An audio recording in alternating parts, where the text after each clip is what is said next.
It's Susan Scott, and you want me to spell both? I'm sorry, but SUSANSCOTT. Great, Susan. So as I mentioned, we are talking today about the ELCA, and if you just would like to share with us kind of where you think there's been growth in the new church, and something about your experience with it. Well, I'm a pastor in the ELCA. I was actually formerly an ALC pastor, and now I'm moved in with the ELCA. And the last maybe 10, 15 years, I've been a chaplain. So I moved to a new area, and like a lot of people, had to choose a congregation. And I think one of the reasons I'm in that congregation is the pastor visited me. And the other reason I'm in that congregation is 15 years ago, they were the one in the area that had communion every Sunday.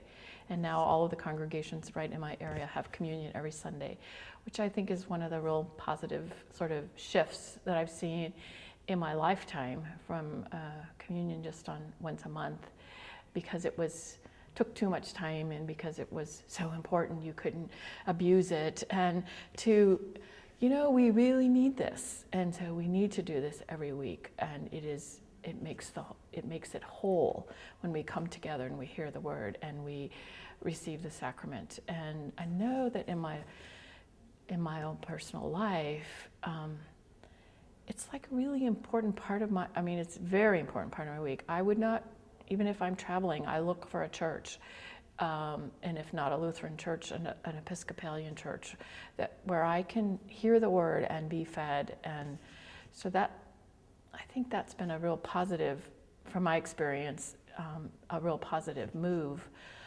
In my particular congregation, that's one of the things about it, and we take worship very seriously, and we work hard at it and do it well, and I think that's important. Now, I guess a frustration I might have is because we spend so much time on that, we don't spend as much time on social ministry and issues like that. And so there are some of us who try to promote different ways for people to get involved in doing other things. And the last few years, one of the projects we've done is we've done backpacks for children not a part of our congregation, but who live close to us, who are part of our wider neighborhood. And it's been a very successful thing to... Where's your church located? It's in Palo Alto, California. So we're pretty much in an area that, right where we are, it's pretty much, if you own a home there, you're pretty well-to-do, or you've been there a very long time.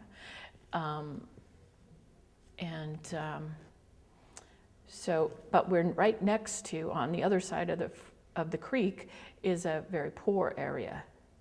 And so as I look to the future for our congregation, I hope that there will be more ways that we could reach out to our wider neighborhood and become involved. They've always been involved in the food bank and some other kinds of things. And for a while there was a group that used one of our rooms, but the last few years it's kind of diminished somewhat. And so that's what I would hope for. Another thing I like about the congregation I'm a part of is we have a sister parish, which we remember, if not every Sunday, at least the fourth Sunday of the month. We have a cross. The congregation is in El Salvador. It's called Rios de Agua Viva. A number of us have gone there to visit the congregation. So that whole sister parish thing, I think, is another positive thing that's come out of the ELCA. I went with a group of women from my church, and we went intentionally to meet women from the church in El Salvador. And so we got to hear about their life and some of the things that they're doing, and we got to meet women who were part of a cooperative, so that there was a small grant, and they made small loans, and these women bake things during the day, and then at the end of the day, when people are leaving the office and going out going home, they sell the breads or whatever they've made, and they were able to find a living for their families this way. And then by cooperating together and being part of a co-op, more people were benefited.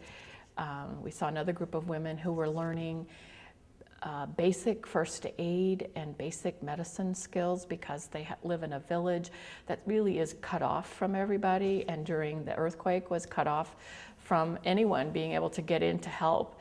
And so these women are learning that kind of thing, and it was just a real powerful experience for me to meet them. So in my house, in my wall, one of my walls, I have pictures of some of the women that we met, and how much they shared with us, even though they have so little. One woman invited us into her house. It was only half a house now after the earthquake, but she invited us in.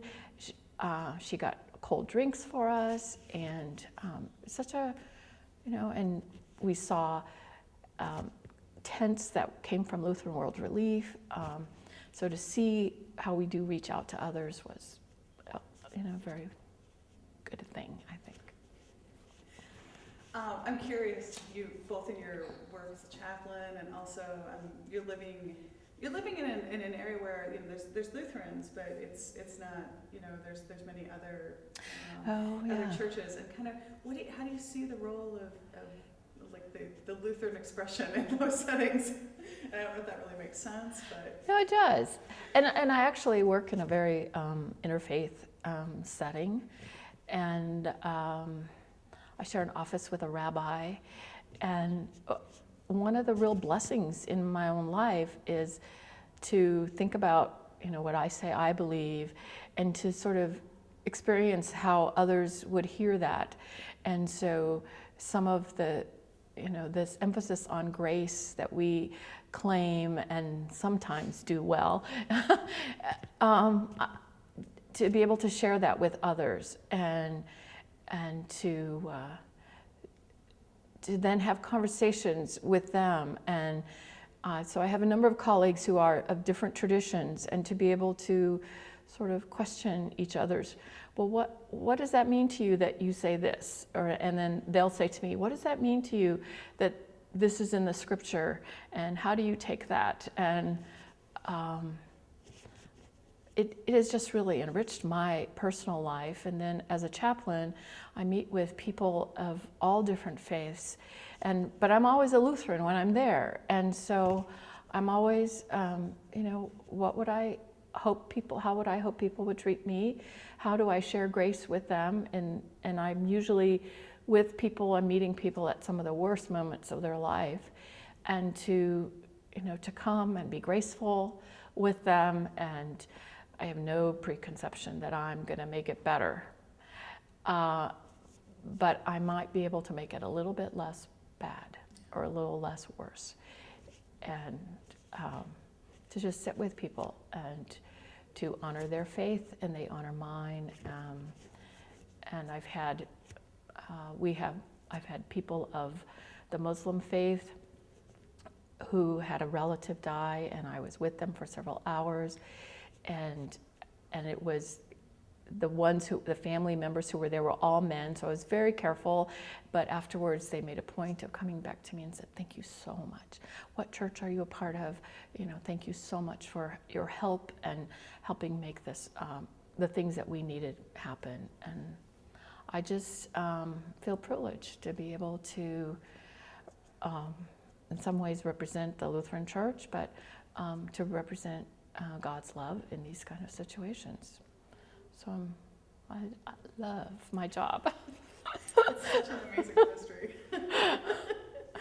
Well, any other things that you want to share with us? I